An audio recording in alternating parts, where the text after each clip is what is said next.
कुछ एक हमारे युवा भगत भाई बहन हैं, उनको अभी ये चीजें समझने में थोड़ा सा समय लगेगा, तो दास उन सभी भाई बहनों से विनती करेगा कि भाई थोड़ा समझने का प्रयास करो।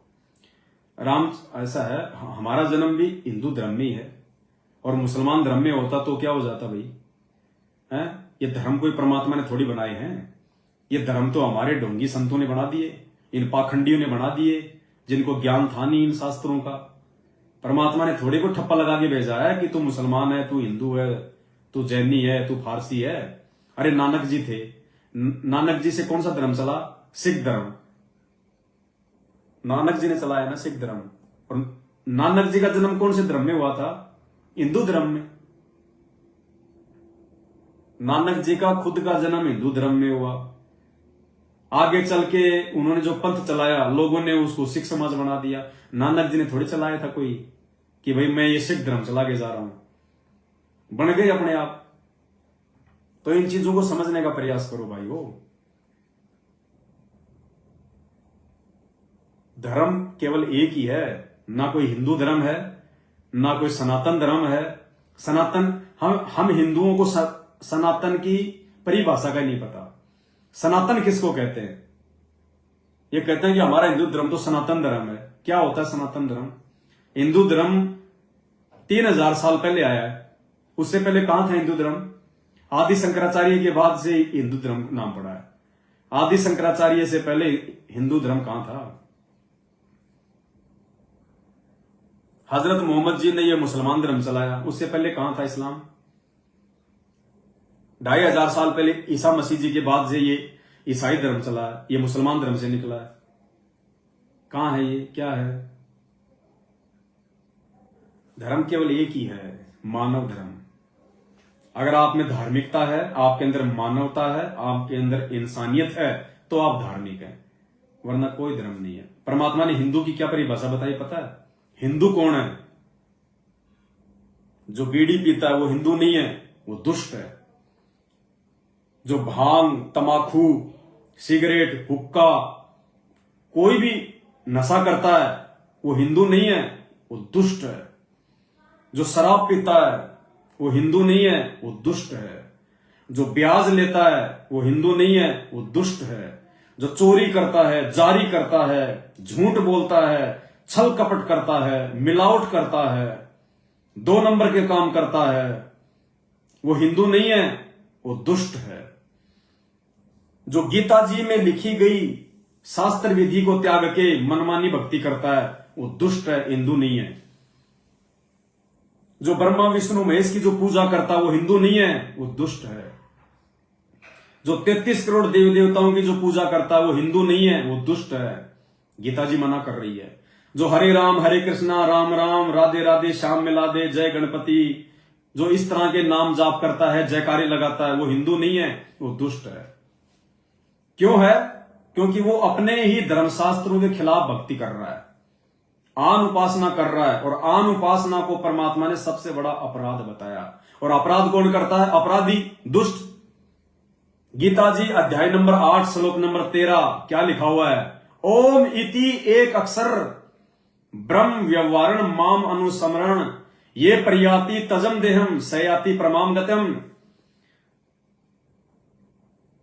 गीता जी कह रही है कि एक ओम नाम का मंत्र है। और अध्याय नंबर 15 के श्लोक नंबर 16 और 17 में फिर आज परमात्मा ने आके बताया कि ओम से ऊपर 2 मंत्र और हैं, तत् और सत्य। वो तो संत रामपाल जी की शरण में आने के बाद ही पता चलेंगे। लेकिन असल में यदि आप हिंदू भी मानते हो अपने आप को, तो हिंदू धर्म का जो पवित्र ग्रंथ है श्रीमद् भागवत गीता, वो कह रही है कि भैया मेरे को जो पढ़ लेगा, जो समझ लेगा, वो केवल एक मंत्र का जाप करेगा, ओम बोलकर ओम ओम। गीता जी में इसके अलावा कोई मंत्र ही नहीं है। चारों वेद हिंदू कहते हैं हमारे वेद हैं, वैसे तो समस्त मानव जाति के हैं। वेदों में यजुर्वेद अध्याय नंबर 15 श्लोक नंबर 40 सिर्फ एक ओम नाम लिखा हुआ है, सिर्फ ओम मंत्र एक।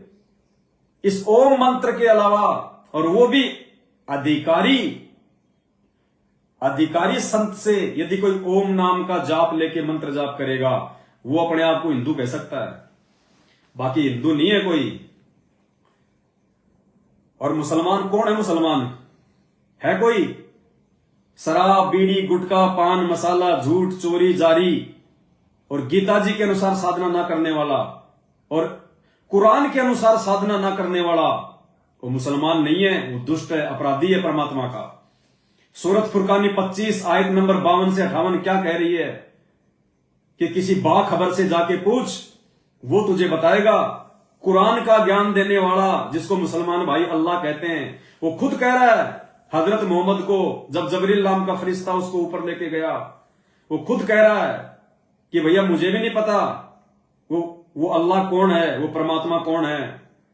अगर उसकी जानकारी चाहिए तो किसी बाखबर से जा पूछ, किसी इल्म वाले से। बाखबर गीता जी में जिसको तत्वदर्शी संत कहा गया है, जो वर्तमान में संत रामपाल जी भगवान है, उनके अनुसार यदि कोई भक्ति करेगा संत रामपाल जी भगवान के बताए अनुसार, वो असली मुसलमान है।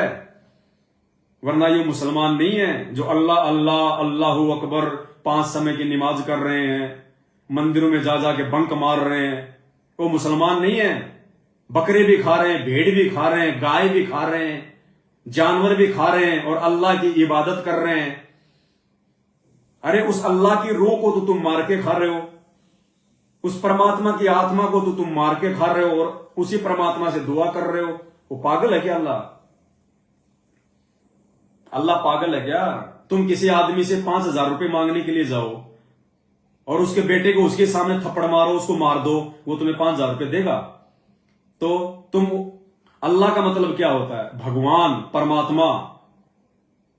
और तुम झोटा भेड़ बकरी खा रहे हो, उस परमात्मा की आत्माओं को मार मार खा रहे हो, उस परमात्मा के बच्चों को तुम मार मार के खा रहे हो। वो अल्लाह तुमसे प्रसन्न होगा?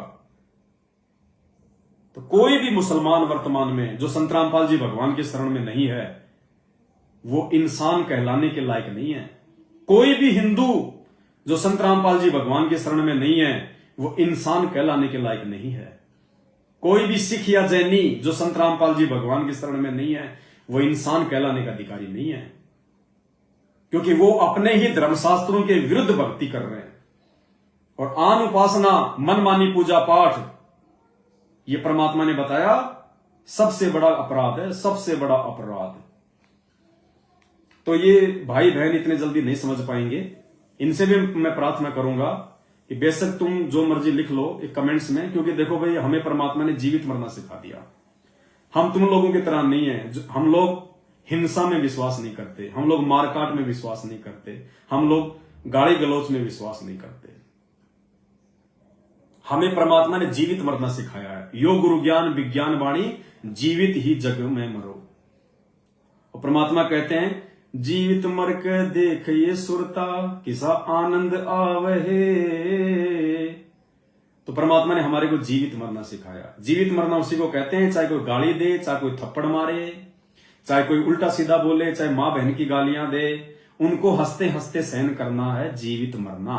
मन में कोई बदले की या वापस गाली निकालने की भावना पैदा ना होना।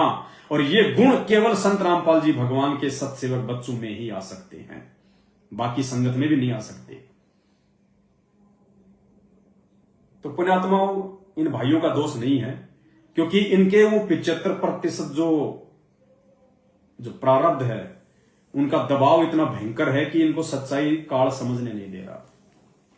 बाकी इनसे प्रार्थना है, आप मोबाइल आप सभी भाई बहनों के पास में रहते हैं, आप यूट्यूब पे जाओ, संत रामपाल जी महाराज के सत्संग लिखो, टाइप करो, सर्च करो और आप गुरुदेव के सत्संग सुनने का प्रयास करो। देखो ये मेरी बातें, मेरे जो ये सात संगति के वीडियो ना, ये आप लोगों के समझ में नहीं आएंगे, आप लोगों के पल्ले नहीं पड़ेंगे ये, क्योंकि ये तो बहुत हाई लेवल का मामला है। ये संत रामपाल जी भगवान के सत्संगों का निष्कर्ष है और आप लोगों ने उनके नीचे से ज्ञान सुनना पड़ेगा। आपने उनके सत्संग सुनने पड़ेंगे पहले। जब आप गुरुदेव के सत्संग सुनोगे, फिर उनकी शरण में आओगे संकल्प दीक्षा लेके, उसके बाद आपको ये सात संगति के वीडियो समझ